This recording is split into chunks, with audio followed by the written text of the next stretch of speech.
how to change avatar sticker outfit cloth style on Samsung Galaxy S26 Ultra.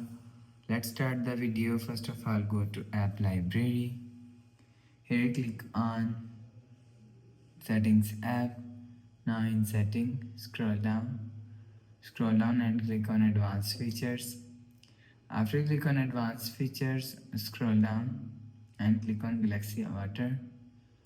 And if you want to change Galaxy Avatar stickers outfit, so click on edit and you will see outfit is here. So if you want to change outfit, so you will change outfit from here.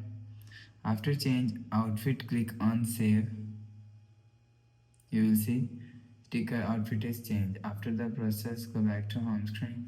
So that's how you can change avatar sticker outfits cloth style on Samsung Galaxy S26 Ultra. If you like the video, please subscribe. Thanks for watching.